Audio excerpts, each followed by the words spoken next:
Olá, que através desse programa o Espírito Santo possa falar com você que é um servo de Deus, você que trabalha na seara de Deus, você que faz a obra mais importante que existe no mundo, que é a obra de Deus. E o que é fazer a obra de Deus? É desfazer a do diabo, é combater o mal, é ganhar almas. Sobre isso nós vamos estar falando no decorrer do programa, inclusive nós vamos estar falando sobre o que estamos vivendo nesse mês, quando estamos no propósito da santidade ao Senhor, e vamos estar tratando desse assunto já já aqui com os pastores Flávio e Clóvis, que como sempre estão conosco aqui no programa, que está só começando. Antes de chamar a matéria, eu quero lembrar que nós vamos estar indo hoje a Guadalupe. Você sabe onde fica Guadalupe? Eu não sabia. Fiquei sabendo agora, antes do programa. Mas você vai saber onde fica Guadalupe e você vai conhecer um pouquinho da história da igreja no local através do pastor Cláudio e da sua esposa Cláudia, que já estão aparecendo aqui. E daqui a pouquinho nós vamos estar conversando com o casal sobre o trabalho da Universal em Guadalupe. Já, já.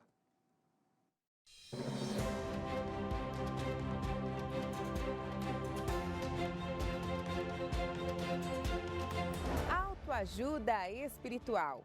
Esse foi o tema vivido no mês de fevereiro por obreiros, colaboradores e CPOs. E hoje é mais um dia de encontro nacional, que vamos entender o que eles aprenderam nos últimos dias com esses novos ensinamentos.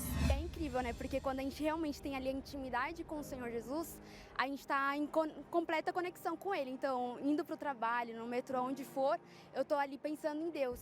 E naquele momento que eu estou pensando em Deus, Ele fala comigo, ensina para mim algo simples que eu não pensava, né? Então, às vezes, você medita ali no versículo, mas você vai pensando durante o dia. E ali, às vezes, em situação simples, Deus, Ele fala com você, Ele revela para você, às vezes, o que é algo que você talvez não entendeu lá atrás. E Deus está sempre ali te ensinando, mas também no servir. Que não tem como servir a Deus se você não ser, né, não pertencer a Ele. Eu posso sim colocar ali o uniforme e fazer a obra de Deus, mas realmente para servir Ele tem que pertencer a Ele. Olha, em cima desse propósito, né, esse propósito no mês de fevereiro foi muito forte. Eu usei muito como eu trabalho na área da construção civil, né, sou empresário, usei esse propósito para ajudar uma pessoa, né, pessoa que estava aflita no momento ali de descontração, de trabalho e tudo mais, né, responsabilidade, mas a pessoa estava vivendo um conflito, confiou na minha pessoa e eu passei algo para ela, né, viver a palavra de Deus, né, o que vai incentivar ela a vencer os conflitos no dia a dia. O ganhar almas começa pela forma com que nós nos conduzimos diante dos ímpios, diante daqueles que são incrédulos. Eles têm que olhar para nós e têm que ver Jesus em nós. E além da entrega do propósito, hoje também é dia de graduação dos novos colaboradores. Fico muito feliz em ser levantada como colaboradora, porque é uma oportunidade de eu servir mais a Deus, né? Estar nas reuniões, servir, ajudar o povo é muito gratificante, é muito bom, porque a gente sabe que é um trabalho voluntário, que é um trabalho muito lindo. E estar poder servindo a Deus é muito bom, é muito gratificante. Cheguei com a vida bem sofrida, né? No vício, tinha problema com vício. E no auge desse sofrimento eu não tinha mais nenhum recurso, nem aonde buscar ajuda. Foi quando eu ouvi a voz de Deus, o chamado de Deus. Então eu decidi me entregar a essa voz. E quando eu me entreguei, eu entendi que era mais do que tirar eu da vida errada, do pecado, mas Deus queria me usar para fazer a obra dele. Então, hoje, eu estou sendo, né, graduado pela misericórdia de Deus para servi-lo, fazer a vontade dele com toda a força. Entregar minha vida para o Senhor Jesus foi uma das melhores coisas que eu já fiz. Ainda mais por saber que a gente está nos últimos tempos, né? Então, assim, quanto mais a gente se dedicar para salvar almas, melhor é, né? Porque a gente vai conseguir levar mais pessoas para o reino de Deus, conseguir levar mais pessoas para conhecer a Deus, saber que a pessoa pode ter uma mudança dentro dela, que ela pode receber o Espírito Santo, que o Senhor Jesus morreu para salvar ela, né? Naquele momento que a gente começa a vir nas reuniões, entender e escutar a voz de Deus, apenas obedecer. E obedecer como? Fazendo aquilo que Ele quer de nós, ou que Ele espera, na verdade, né? Que é ganhar almas. Então, veio aquela vontade imensa de ajudar aquelas pessoas que estão lá fora, que não têm condições ou que não ouviram ainda falar de Jesus. Então, foi isso que me tornou vir e fazer a obra.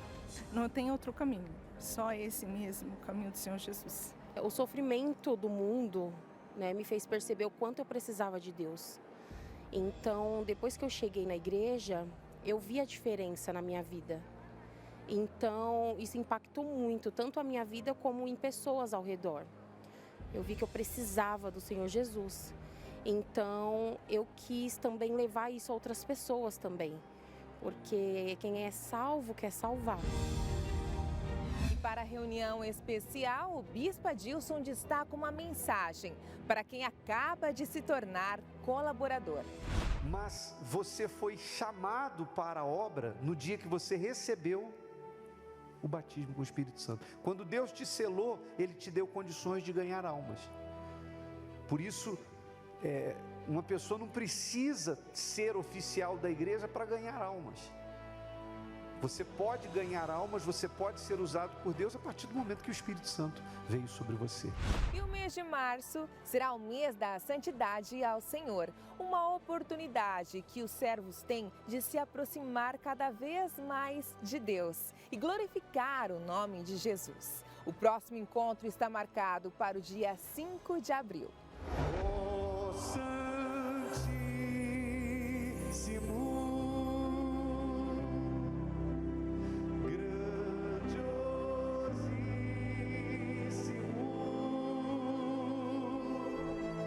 que honra e que prazer é exaltar teu nome, Senhor, te bendizer.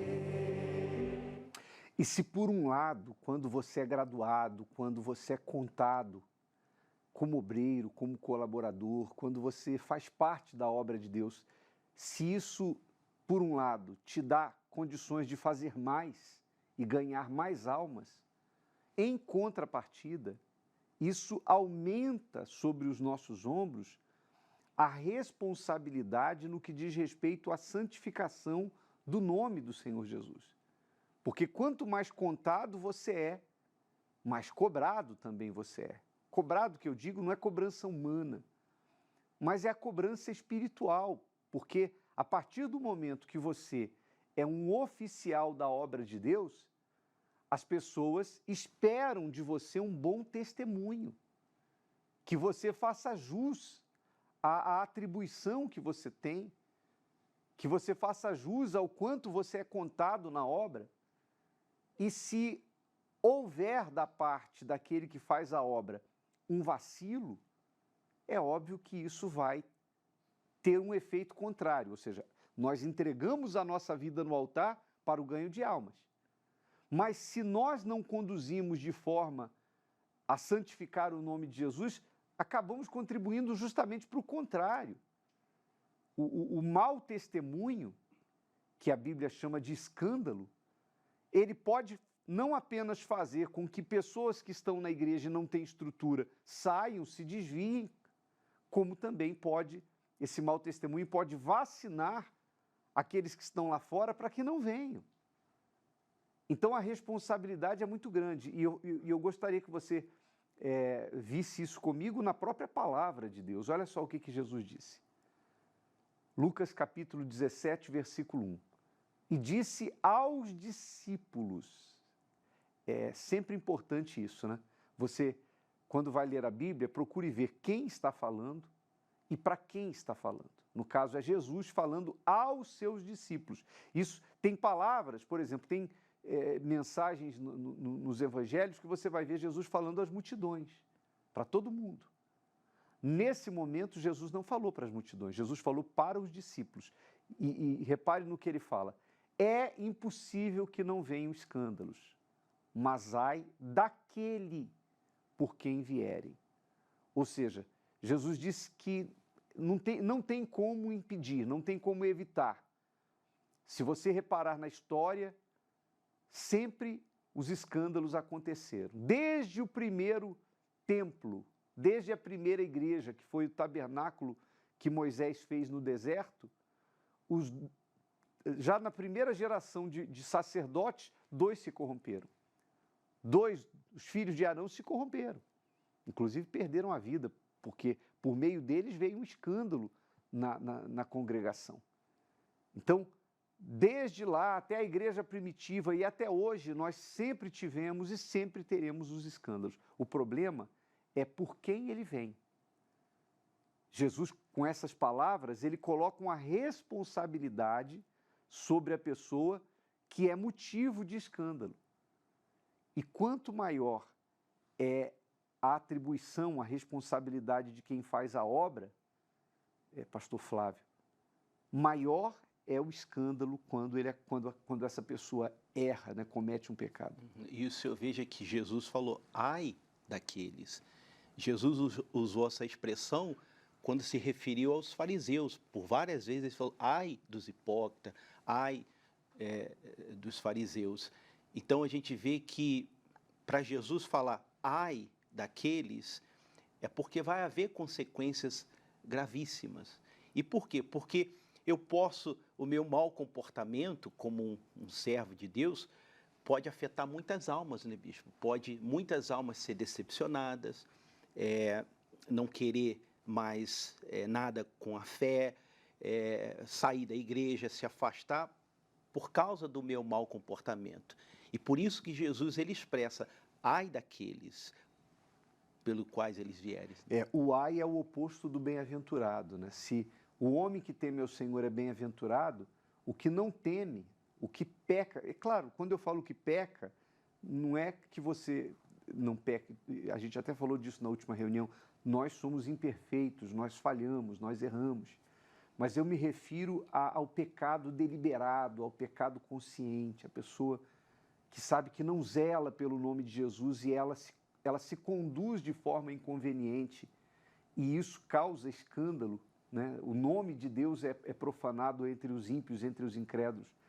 Então, se para o que teme existe o bem-aventurado, para o que não teme existe o ai. Sem dúvida, bispo. E se nós formos olhar no campo humano, se um juiz se comporta de maneira inadequada, ou um médico, ou um advogado, existe uma consequência que fica na esfera humana, profissional, natural, terrena. Mas quando o erro vem de um servo de Deus, de uma pessoa que carrega em si o nome de Jesus, que se espera que ela venha santificar esse nome, a consequência vai além do natural, do terreno, que é a consequência espiritual, tanto para a própria pessoa, que é o motivo do escândalo, como para as pessoas que são afetadas por aquele escândalo. Então, todo servo de Deus deve ter essa consciência de que as nossas atitudes interferem não apenas nas questões terrenas e humanas, mas, acima de tudo, nas espirituais. Isso é muito, muito sério. Sobre nós, sobre você, obreiro, colaborador, você, que já é um CPO, sobre você há uma responsabilidade. É uma honra ter sido chamado para fazer a obra de Deus. Que maravilha, podemos fazer muito mais. Mas, em contrapartida, também, se não nos conduzimos da forma correta, então nós podemos fazer o contrário. Ao invés de ganhar almas, a gente escandaliza. Repare que hoje em dia, por exemplo, especialmente aqui no Brasil, com tantas polêmicas que tem havido no meio evangélico, tantos escândalos, tantos problemas, as pessoas, elas hoje em dia usam perfis da internet para zombar, para escarnecer do evangelho. Hoje em dia existem perfis nas redes sociais só com memes de evangélicos, de igreja. As pessoas usam para humor. A que ponto chegamos? Então, olha só, você, eu, nós, que somos obreiros, que fazemos a obra de Deus, temos que ter essa consciência de que grande é a nossa responsabilidade. Se ser chamado para a obra é a melhor coisa que pode nos acontecer depois da salvação, ser contado por Deus, né? Em contrapartida também, isso é extremamente sério e perigoso se a pessoa não entende que ela precisa dar testemunho e santificar o nome do Senhor Jesus. Nada vale o preço da sua salvação, nada vale o preço da santificação do nome do Senhor Jesus. Então, guarde isso consigo. E vamos viver essa fé do mês da santidade ao Senhor, nos preparando para o dia 5 de abril, às 18 horas, quando nós vamos ter o sábado da santidade ao Senhor, desde o Templo de Salomão, com transmissão para todo o Brasil. A gente vai para o intervalo, que fala sobre isso. Na sequência, a gente volta direto de Guadalupe, por videochamada com o pastor Cláudio e a sua esposa Cláudia. Já, já. Muitos se dizem servos de Deus, mas a santidade tem sido deixada de lado. E o nome de Jesus, o mais santo dos nomes, tem sido envergonhado. Não se trata de seguir uma religião, mas sim de viver separado deste mundo, andando em pureza de pensamentos, se desviando do mal, nas palavras, ações e intenções. No trabalho do servo de Deus, o que realmente faz a diferença não é o que falamos, mas sim como vivemos. O caráter e a conduta diária do servo fiel se torna a maior ferramenta para alcançar aqueles que ainda não conhecem a verdade. Por isso estamos vivendo o mês da santidade ao Senhor. E no dia 5 de abril, o Encontro Nacional dos Obreiros, às 18 horas, no Templo de Salomão, com transmissão simultânea para as igrejas de todo o Brasil.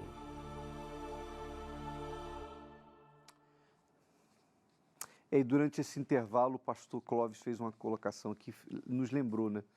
Dentro desse contexto de que hoje em dia existem perfis que foram abertos para trabalhar com memes evangélicos, sabe? Humor evangélico, zombando, inclusive, e no meio da zombaria, a Bíblia, o nome de Jesus.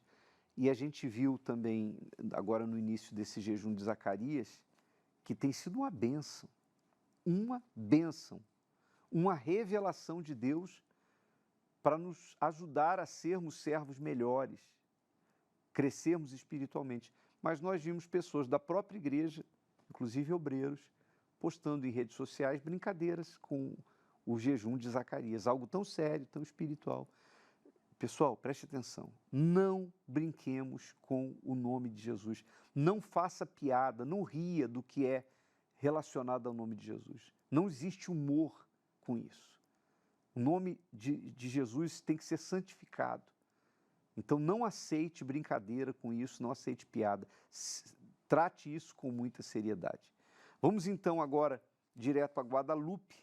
Olá, pastor Cláudio e Cláudia.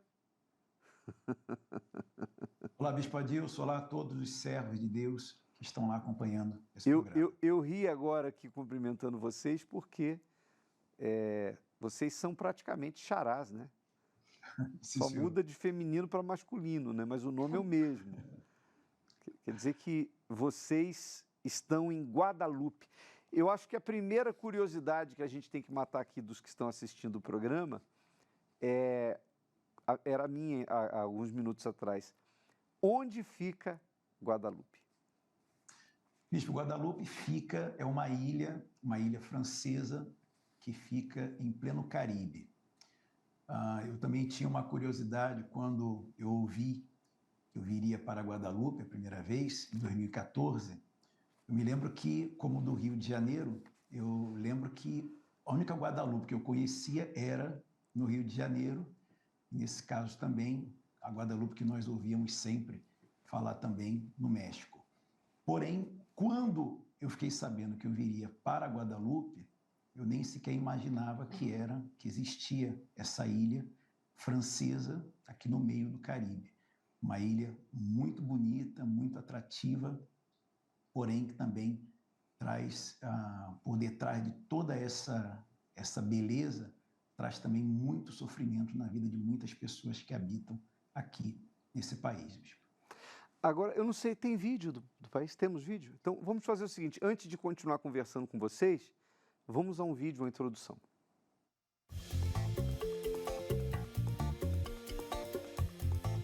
Guadalupe, um arquipélago localizado no Caribe.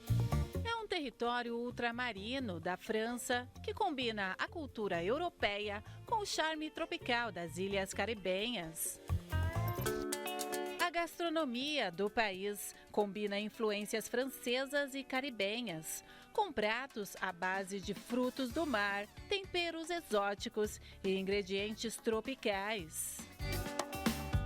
Alguns dos pratos famosos são o bouquet, um sanduíche frito recheado com carne, peixe ou vegetais, colombo de frango ou peixe, que é um ensopado temperado com curry e especiarias indianas.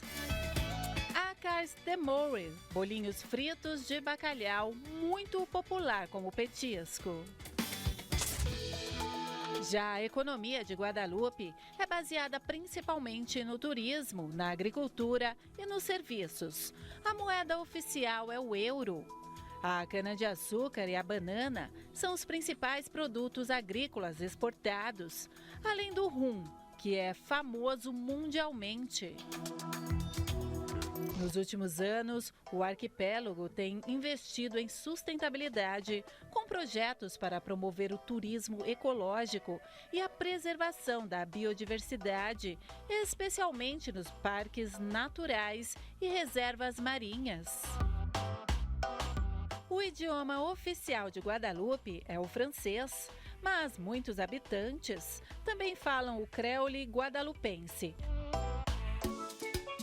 A cultura da ilha é uma fusão da herança francesa com a tradição caribenha, resultando em uma identidade única, que se reflete na música, na dança e nas festividades locais. A Igreja Universal do Reino de Deus está presente em Guadalupe há 18 anos, contando com 8 pastores, 2 auxiliares, e são 83 voluntários entre obreiros, colaboradores e CPOs. E uma população de aproximadamente 380 mil habitantes. Atualmente, quem está à frente do trabalho da igreja em Guadalupe é o pastor Cláudio Roberto Rosa, que conta um pouco dos desafios enfrentados no local.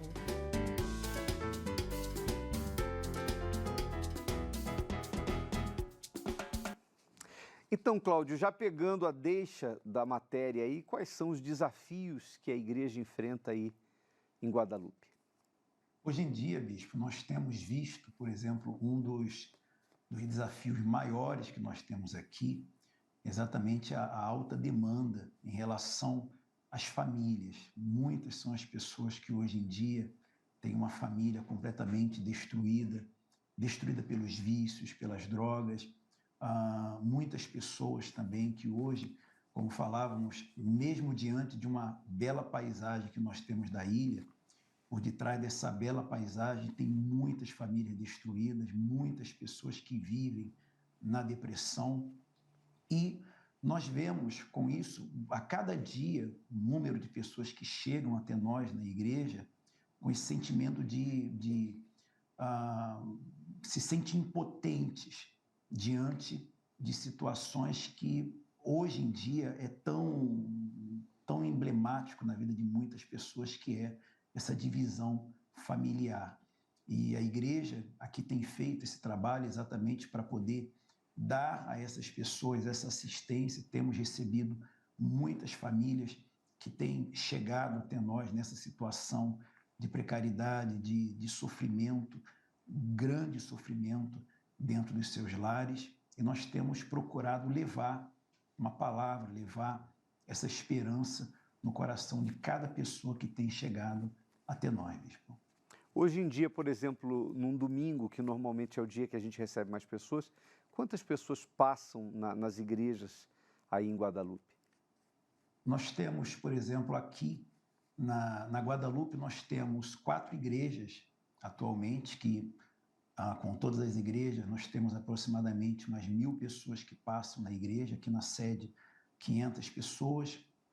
Mas temos também na Guiana Francesa, na Martinica, também que recebe, então um total de umas 1.300, 1.400 pessoas que passam na igreja aos domingos. E o número que temos aí de servos, né? Principalmente falando de pastores, são 8 pastores e 2 auxiliares. Esse número tem tido dificuldade para atender a demanda da obra aí? É o que mais tem, bispo. Porque, como falamos, a demanda é muito alta. E é aquilo que o Senhor Jesus falou, né? A seara é grande e os trabalhadores são poucos. E de fato, hoje em dia, por exemplo, nas igrejas, nós temos, por exemplo, a maioria das igrejas aqui, nós não temos nem sequer auxiliares, porém, as pessoas têm chegado ainda assim. Eu me lembro que quando nós chegamos aqui, pela primeira vez, nós tínhamos, por exemplo, uma só igreja, como foi visto lá na foto, nós tínhamos uma só igreja e no meio de praticamente 3 reuniões com 1.000 pessoas, digamos assim, nós tínhamos 12 obreiros, 12 colaboradores. Isso me faz lembrar que eu saí da igreja de Cosmos, onde nós tínhamos 70 obreiros, e aqui quando chegamos, 12 obreiros. Então a demanda é muito alta. São muita gente que sofre hoje em dia, e como falamos, né, a seara é muito grande e os trabalhadores são muito poucos. Quais os meios vocês usam para evangelizar aí? Por exemplo, vocês têm programas em rádio, TV ou jornal, ou é só na base do folheto? Como é que funciona? Aqui nós temos um programa que nós fazemos todo dia, de segunda a domingo, num canal aberto, canal 10. Usamos também uma revista que se chama O Semeador. Temos também uma rádio 24 horas que é online e o serviço porta a porta, né? Lá me lembra muito do Brasil, na época como obreiro, quando a gente saía, batia nas portas, chamando a vizinha, o vizinho, falando do Senhor Jesus. Então, tem esse trabalho também, mano a mano, corpo a corpo, quando nós saímos nas ruas também para falar do Evangelho às pessoas. Cláudia, eu vejo que o Cláudio tem 27 anos de obra e 25 vocês estão casados, ou seja, ele tinha 2 anos de obra quando vocês se casaram, e então vocês já foram para fora. Você, quando era obreira, em algum momento passou pela sua cabeça que um dia você estaria em Guadalupe? Você já tinha ouvido falar de Guadalupe? Em algum momento você se viu fazendo a obra? Como é que era? Não, senhor bispo, eu não conhecia Guadalupe, não conhecia a obra de Deus. Quando eu era jovem, do grupo jovem, eu não queria ser obreira, porque eu pensava, muitas das vezes, eu ouvia as pessoas dizendo, para que você ser jovem, para que você ser obreira se você é a coluna da igreja, que nós jovens éramos a coluna da igreja. Então eu pensava, para que ser obreira se eu já ganho almas? Eu pensava que era o certo, até que um obreiro trabalhou, me fez discípula dele, e ele me explicou, né, que eu tinha que olhar para o Senhor Jesus, que eu não tinha que olhar para os maus exemplos, porque na verdade eu tinha muito maus olhos, né, para com os obreiros também. E aí que aconteceu que eu vi, né, que eu precisava, que eu era vazia e que eu precisava. Então eu comecei a buscar o perdão de Deus. Então eu fui e busquei o Espírito Santo, né, e o Espírito Santo ele veio. Eu fui batizada no Espírito Santo, e quando eu fui batizada no Espírito Santo, minha mente se abriu, né? Eu comecei a desejar fazer a obra de Deus, aonde Deus ele me mandasse. Eu lembro que quando eu fui batizada no Espírito Santo e que veio esse desejo de fazer a obra de Deus, eu não entendia muito em ser esposa de pastor, né? Porque eu tinha 15 anos. Melhor, eu tinha 14 anos quando eu fui batizada no Espírito Santo. Então, eu não entendia muito o que é ser esposa de pastor, até porque eu não via muito isso, né? Eu não sabia, não tinha muita ideia. Mas o Espírito Santo ele foi colocando. E quando eu vi E quando eu vi o vídeo, né, do bispo também, ele lá na África, né, pegando os demônios, eu falei assim, poxa, o trabalho iria avançar mais, né, se tivesse mais pessoas para ajudar. Então aí eu comecei a desejar, né, fazer a obra de Deus no altar também para poder ajudar as pessoas. Ou seja, assim, quando você viu, além de ter recebido o Espírito Santo, você viu o vídeo. Eu imagino que você esteja falando daquele vídeo do Bispo Gonçalves na África. Sim, bispo. E aquilo te despertou. Foi aquele vídeo que eu vi e que ele me inspirou, né? Que me colocou dentro de mim esse desejo de fazer a obra de Deus no altar. Que eu pensei, né? Se as pessoas, poxa, se tiver mais pessoas ali para poderem ajudar, mais almas vão ser ganhas para o Senhor Jesus. Então ali não precisou de ninguém, eu entendi, né? Foi o Espírito Santo que colocou aquele desejo dentro de mim de fazer a obra de Deus. E quanto a você, Cláudio, você em algum momento lá atrás se imaginou em Guadalupe, por exemplo? Em Guadalupe não, bispo. Mas, de fato, esse mesmo vídeo do Bispo Gonçalves, quando eu o vi pela primeira vez, se eu não me engano, foi em 95, eu ainda era do grupo jovem ainda. Bom, esse desejo de fazer a obra de Deus, de salvar almas, veio a partir do momento que eu fui salvo, né? Porque no dia 5 de fevereiro de 95, eu fui batizado com o Espírito Santo e eu tinha 5 meses na igreja.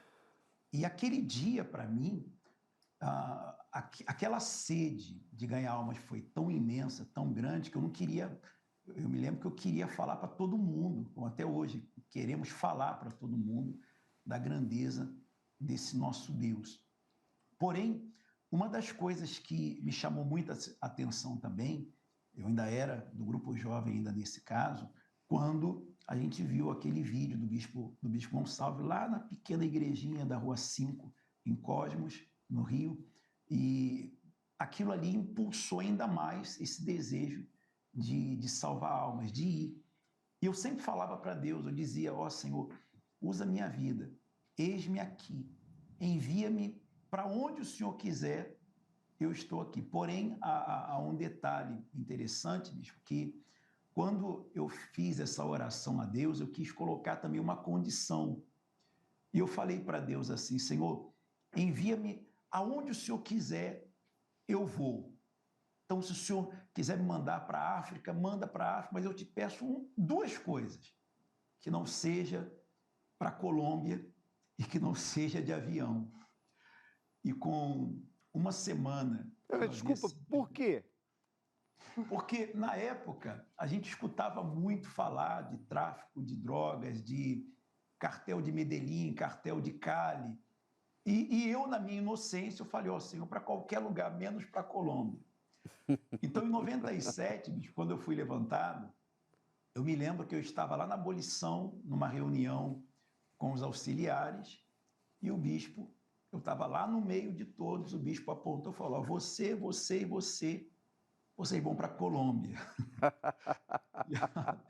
A primeira coisa que eu perguntei aos outros auxiliares foi, tem como ir de barco, alguma coisa assim, que eu tinha pavor de avião.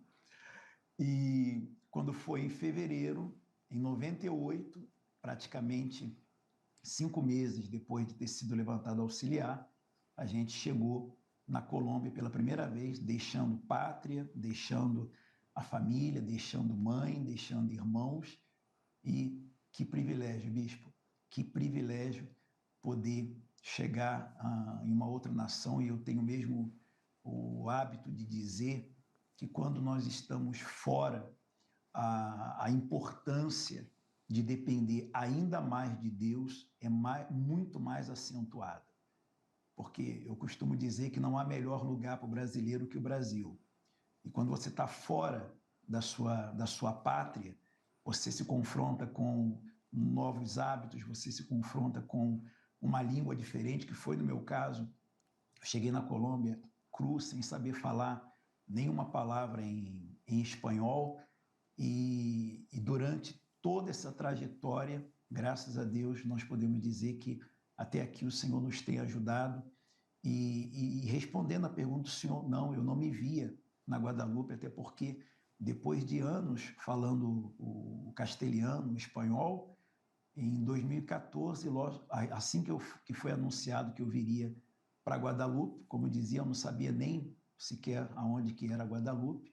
Chegamos aqui depois de anos falando espanhol e o português, que é a língua nativa, chegando aqui para falar o francês, ou língua que naquela época para mim era complicado, sem saber falar nada. A única coisa que eu conhecia era o bonjour, que era o nome de um iogurte que nós comíamos no Brasil. E assim chegamos aqui também com essa barreira da língua francesa, que hoje eu vejo não é difícil, hein? Não é difícil. Mas... Hoje vocês falam o quê? Além do português, é claro, o espanhol e o francês? Português, o francês, o espanhol e, no caso, o crioulo, que a gente tem aprendido um pouco da base do crioulo também, que é a língua nativa aqui da Guadalupe, depois do francês. Né? Para quem tinha receio, medo até de pegar avião, né? Só para contrariar. E Deus sabe o que faz. Se hoje, Cláudio, você recebesse a informação, olha, tem 3 casais do Brasil que foram levantados e que estão indo para Guadalupe, a igreja teria como absorver esses 3 casais? Estou falando um número aqui aleatório, né? 3 casais. Isso é pouquíssimo, mas como é que vocês receberiam essa notícia? Não só teríamos como recebê-lo, bicho, como faríamos festa, porque nós vemos que 3 casais aqui seriam 3 novas igrejas, seriam muitas mais almas que haveria a condição de poder serem ajudados através desses pastores, como tem sido, né, ajudado. Então, para abrir mais igrejas, o que tem faltado não são lugares, mas homens e mulheres de Deus. Sim, senhor, bispo. São pastores. Okay. Lugares é o que não falta. Para abrir lugares é o que não falta. Vocês recebem pedidos, por exemplo? Sim, senhor. Nós estamos agora para abrir, nesse ano agora, uma igreja aqui numa ilha próxima daqui, que fica a 40 minutos de barco, que se chama Marie Galante, que é uma ilha que tem 10 mil habitantes. Nós temos pessoas que, por exemplo, elas saem de lá para vir na igreja, na reunião, elas pegam, por exemplo, 1 hora, são 1 hora de barco para poder vir, e a demanda é muito alta. Nós já temos um local lá, agora estamos fazendo todo o processo administrativo perto da prefeitura para poder já abrir esse novo local, e em breve será a 8ª igreja no país, bispo. Amém. Foi um prazer conversar com vocês, conhecê-los, Cláudio e Cláudia. Eu tenho certeza que o Espírito Santo, pelo testemunho de vocês, vai agir, vai mover, né, servos para que não só aí, mas a gente tenha pessoas para outros lugares também. Que Deus abençoe grandemente aí os servos que os ajudam, esses 83 obreiros, os pastores, enfim, o povo. Que Deus abençoe Guadalupe e até a próxima. Amém, bicho. Prazer é todo nosso. Deus abençoe o senhor e a todos também. Um abraço. Que legal, né? Vivendo e conhecendo, né? Vivendo e aprendendo, vivendo e conhecendo, porque se alguém me parasse e dissesse assim, você sabe onde fica Guadalupe? Eu não sei se vocês sabiam, eu não sabia. E o senhor vê, bispo, que é sempre todos os programas que é feito em todos os países é a mesma coisa, né? Se tivesse mais pastores, mais igrejas seriam abertas. Né? O problema não é o espaço físico, mas é alguém, né? Aliás, a igreja começa com o pastor, né? Sem dúvida, bispo. E o mais importante que os servos de Deus, os obreiros, as obreiras precisam compreender é que são os desafios que fazem a vida do servo de Deus desenvolver e crescer. Veja o caso do pastor Cláudio, ele não sabia o idioma, tinha receio até de voar de avião, tinha um receio com respeito ao país, mas ele abraçou o chamado e o Espírito Santo o conduziu. E a vida espiritual dele desenvolveu, o ministério dele desenvolveu, porque ele teve coragem de aceitar o chamado. Ele teve que enfrentar os medos dele para poder fazer a vontade de Deus. É assim. Vamos agora ao quadro Nossa História, vamos ao solo sagrado no Distrito Federal.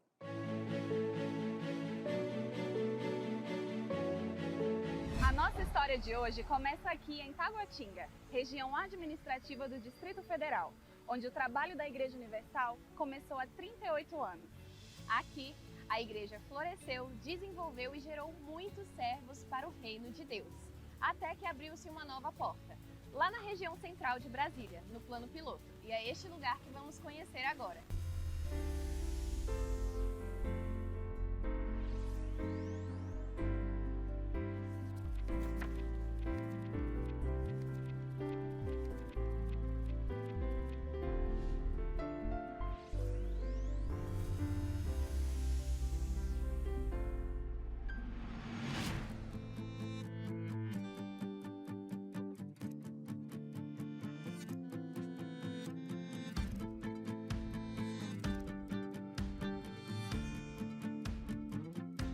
A Igreja Universal do Reino de Deus, aqui no CONIC, foi a nossa segunda sede estadual por muito tempo. Mas a nossa família cresceu e precisávamos de uma casa ainda maior.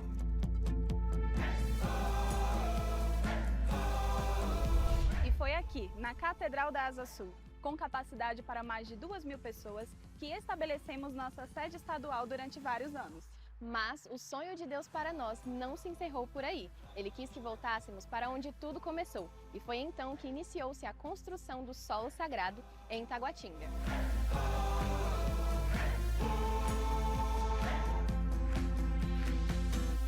No dia 31 de julho de 2022 foi inaugurado o Solo Sagrado. Com 54 mil metros quadrados de área construída, este é o primeiro templo do Distrito Federal com capacidade para mais de 5.200 pessoas sentadas. Hoje, o Solo Sagrado conta com 481 obreiros, 42 colaboradores e 36 CPOs. Obrigado, Euler, que Deus abençoe você. Olhe, esta obra não teria acontecido sem os obreiros que são fundamentais. Aqui estou com os obreiros do Solo Sagrado, que Deus abençoe a todos vocês. E eu queria começar falando com um dos obreiros mais antigos aqui do Distrito Federal. Seu Galdino, tudo bem? Tudo bem. Quanto tempo o senhor tem na obra de Deus? Quanto tempo de obreiro? Cerca de 40 anos. 40 anos. Conte um pouquinho de como foi lá no início da sua caminhada com Deus na obra. Eu fui chamado na igreja por uma irmã que congregava na Igreja Universal. Então, eu passava uma fase muito cruel, apesar de que a gente tivesse todo o recurso, não era parte financeira, mas era um lado que você não conseguia amenizar a situação. Era desentendimento dentro da organização que eu tinha com funcionários, mas sempre ficava aquele clima hostil. Falei, alguma coisa está faltando na minha vida. Então, culminou com o convite dela. Quando eu cheguei na igreja, tinha cerca de 20 membros. Tem obreiros aqui que vão falar disso também. Os banquinhos tudo de madeira, tudo assim arranhado e tudo. Aí eu coloquei assim no meu coração, poxa, essa igreja, ela tem que crescer. Daí eu desenvolvi o meu desejo, que era de trabalhar na obra do Senhor. Aí logo fui solicitado, uma aulazinha para obreiro, frequentei aqueles cursos. E aí fizemos o curso e me engajei na obra de obreiro. E estou satisfeito, gostei da obra de obreiro. Foi uma experiência maravilhosa. Já se fazem aí quase 40 anos. Já são cerca de 40 anos e cada dia que passa eu me sinto mais jovem nessa obra maravilhosa. Deixa eu lhe fazer uma pergunta. Os anos se passaram. O Senhor, como todos, nós estamos envelhecendo, mas o Espírito? O Espírito cada dia rejuvenesce mais. Muito obrigado, seu Galdino, que Deus abençoe o Senhor. E nós também temos aqui outros obreiros que vivenciaram o crescimento da obra de Deus aqui no Distrito Federal. Vou falar aqui com o seu Petrônio, dona Ana, dona Ivone. Por favor, seu Petrônio, vem cá, a senhora, dona Ana. Conte-nos um pouco de como foi a trajetória do senhor, o início da igreja aqui no Distrito Federal. O início, pastor, nós começamos a obra em Taguatinga, em 89. Eu acompanhei o crescimento da igreja e ela passou por 6 locais em Taguatinga. E depois ela foi para o Miguel Badia, onde foi a sede estadual. Depois ela foi para o CONIC, também passou a ser sede. E depois ela foi para a 212, que é a sede. E de lá nós viemos aqui para o Solo Sagrado. O senhor passou em todos os lugares, os 6 lugares? Eu passei nos 6 lugares. Inclusive eu digo para as pessoas que são mais próximas de mim, que Foi 6 locais na Igreja Universal. Esse é o 6º. E o 7º é no céu. Então eu não preciso mais. O 7º é o céu. O 7º é o céu. E a senhora, dona Ana, conte-nos um pouquinho, como foi? Assim, foi um trabalho maravilhoso, né, para a gente fazer, porque era tudo no início, né, estava iniciando tudo, então tudo primeiro amor, tudo havia alegria, né, os obreiros tinham dificuldade, mas ninguém reclamava de nada, né, então assim, aí a gente via o crescimento, à medida que a gente passava por cada igreja, a gente aprendia coisas novas, né? E ali a gente procurava praticar, colocar em prática aquilo, ia atrás das almas com dificuldade, mas era tudo muito, assim, maravilhoso de se fazer, né? Porque era o início da igreja, né?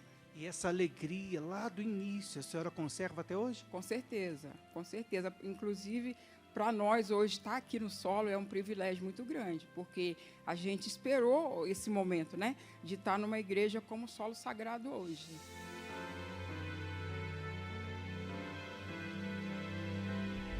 Falando em feliz, será que nós temos aqui no Solo Sagrado também aquele obreiro que alegra todo mundo? Sim! Quem será esse obreiro? Está onde? Seu Marcos. Obrigado. Deus abençoe vocês. Seu Marcos, o senhor, por que eles falam que o senhor é o obreiro mais alegre aqui do solo, que alegra todo mundo? Pastor, sabe que eu não sei, né? É uma questão de espontaneidade, né, pastor? A gente tem, assim, graças a Deus, tem essa facilidade de relacionamento com as pessoas e eu acho que na vida, né, a gente não leva nada sendo rancoroso, né, triste, cara fechada. Então, essa espontaneidade é natural. Uma coisa natural. Dona Thelma, esposa do seu Marcos, essa alegria também é só aqui na igreja ou no trabalho, em casa? É no trabalho, é em casa, é na rua, em todos os lugares que ele frequenta, que ele vai, ele brinca com todo mundo, dentro de casa, muito brincalhão, muita alegria o tempo todo. O nosso casamento é de muita alegria e muita brincadeira também.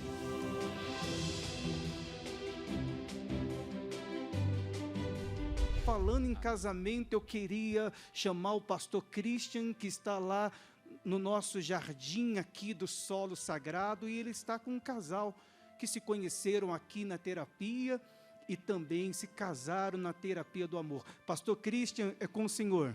Olá, pastor Milton, estamos aqui no Jardim do Solo Sagrado com mais um relato da terapia do amor. Esse casal de obreiros, ela que perseverou na fé, venceu o tempo, as dificuldades, tudo crendo em que Deus iria abençoar, e ele tão focado na vida financeira que pensava que iria atrapalhar os seus projetos. Justamente, pastor, eu pensava que se eu me envolvesse com alguém, ia atrapalhar as outras áreas da minha vida, né? Porque eu teria que dar atenção, eu teria que, né, que cuidar, e quando eu participava de vez em quando da terapia naquela época, e aí eu falava, nossa, eu não vou conseguir dar atenção para alguém. E foi quando eu conheci no último dia, na última reunião da catedral. E aí eu conheci, e de lá para cá a gente veio pro solo, e toda semana que eu ia conversando com ela, eu ia aprendendo, eu ia vendo o tanto que ela estava me ajudando. E aí eu vi aquela palavra, né, que não é bom que o homem viva só. Né? Eu vi a importância de ter uma auxiliadora, porque a gente só conversava, mas nas conversas ela estava ajudando em várias outras áreas da minha vida. E você se guardou, esperou a resposta de Deus, mas não parado, estava na terapia lutando. Sim, senhor. Eu decidi perseverar na terapia um dia que eu fui confrontada por um servo de Deus. Ele me perguntou sobre o meu esposo e eu não tinha o que responder para ele. E eu pensei, e assim, todas as áreas eu tenho fruto, só na sentimental que não. Aí eu peguei firme na terapia e graças a Deus fui desenvolvendo, conheci ele e hoje a gente está casado.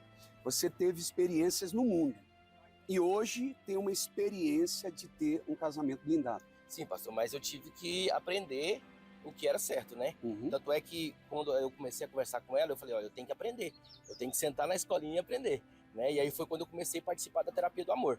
Foi quando ali eu vinha, cada quinta-feira a gente adquiriu o livro Namoro Blindado, terminava a reunião, a gente ia ler o livro junto, e eu vi o tanto que eu não sabia nada de relacionamento, por isso que eu sofria tanto antes. Né? E aí a gente foi fazendo o certo, né, para dar certo, e hoje, graças a Deus, nosso casamento é muito abençoado. Usando as ferramentas do amor inteligente, hoje uma história contada de uma maneira completamente diferente.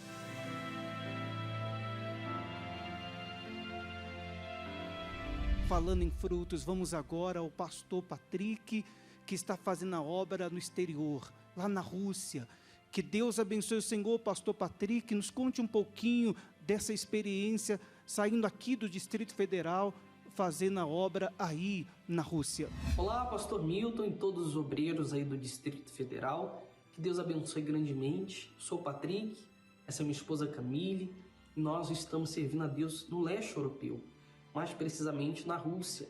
Mas eu comecei a minha trajetória de fé aí em Brasília, onde eu me libertei, tive o meu encontro com Deus, tive muita ajuda dos obreiros da Força Jovem, o obreiro Sidney, que Deus o usou, recebi o batismo no Espírito Santo e começamos a fazer a obra de Deus, a servi-lo.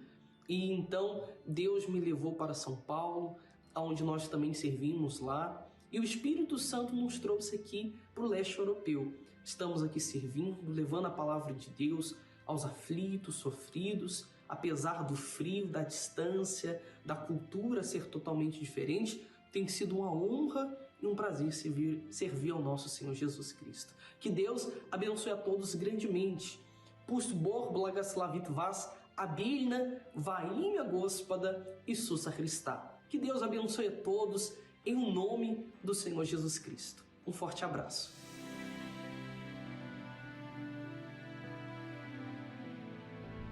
Agora eu quero falar com aquele obreiro que ganhou alguém, acompanhou alguém, e esse alguém se tornou também um obreiro como você.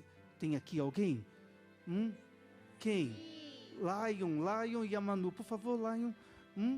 Lion, quem você ganhou, quem você cuidou e nos conte. Pastor, foi o Vinícius, né? Que está aqui ao nosso lado. Por favor, Vinícius. Nós conhecemos o Vinícius há mais ou menos uns 7 anos. Ele foi trazido pela irmã dele, né, aqui na igreja. Ele era um menino de apenas 15 anos, com muitos conflitos, depressivo, cheio de mágoa, cheio de rancor familiar. E através da palavra de Deus, que nós mostramos para ele que ele só iria ter uma libertação, um encontro com Deus, um batismo com o Espírito Santo, se ele seguisse o que estava escrito na palavra. E os anos foram se passando, ele foi obedecendo, foi realizando os propósitos que eram realizados dentro da igreja, né? E hoje nós vemos um menino que nós recebemos, né, há 7 anos atrás, e hoje eu vejo um homem de Deus ao meu lado, e eu posso dizer, o obreiro Vinícius é um grande homem de Deus. Então, Vinícius, por favor, Vinícius, você então é fruto do cuidado do Lion e da Manu. Sim, senhor. Se Deus não tivesse preservado esses 2 servos de Deus aqui, até esse tempo, eu não estaria sequer usando essa roupa e sequer podendo levantar a minha voz a Deus, né? Eu sou extremamente grato a Deus por ter trago esses 2 para o meu caminho. Foi por meio justamente da palavra que todas as coisas foram crescendo, todas as coisas foram se estabilizando. E é engraçado porque eu dizia para a obreira Manu que eu não queria ser obreiro. É mesmo, Manu? Exatamente. O Vinícius, ele tinha muitos conflitos e tudo ele questionava muito. Então, até quando ele decidiu se entregar, ele falava para mim, olha, eu nunca vou ser obreiro. Eu não vou ser obreiro. Inclusive, foi uma das dificuldades dele receber o Espírito Santo. Ele não imaginava que para ele era possível aquilo acontecer, ele ser um servo de Deus. E hoje está aqui o Vinícius. Vinícius, tem algo para falar para eles? Graças a Deus por ter colocado eles no meu caminho. E aproveitando a oportunidade, pastor, se eu puder, posso dar um abraço em vocês? Claro. Posso?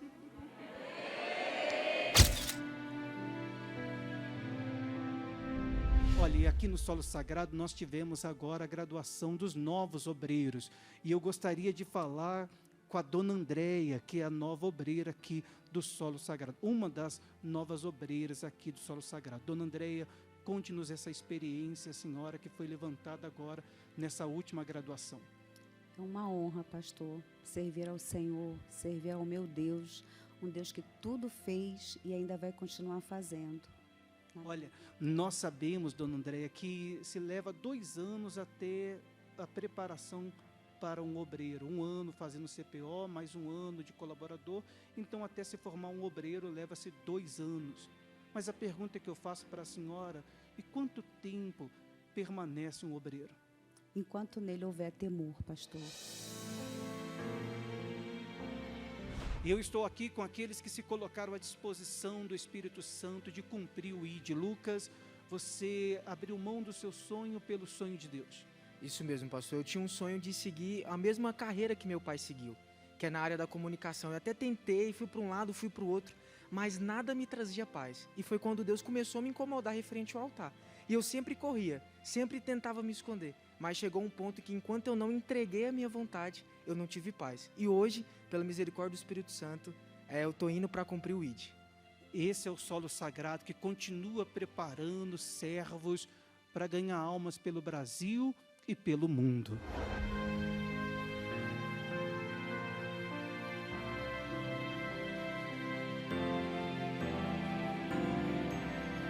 Que Deus abençoe todos os obreiros do Distrito Federal, do Solo Sagrado. Obrigado, pastor Milton, toda a equipe de mídia, né, que participou do quadro.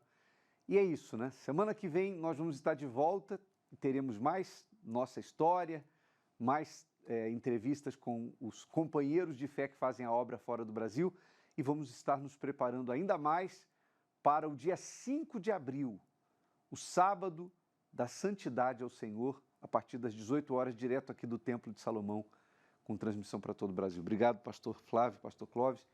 Deus abençoe a todos. Até a próxima. Digno de todo louvor, que habita no alto e santo lugar, revela-te a mim, rendido estou a ti, nasci pra te adorar. Aclamarei teu santo nome por toda a eternidade.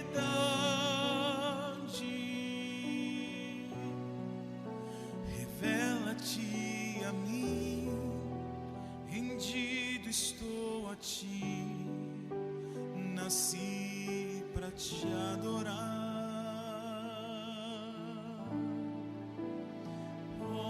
Santíssimo,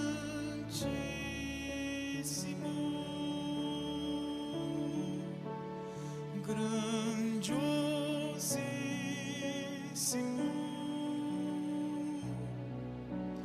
digno tu és de toda adoração, me rendo aos teus pés.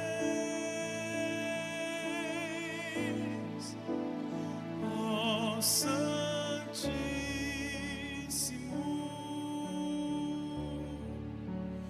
grandiosíssimo,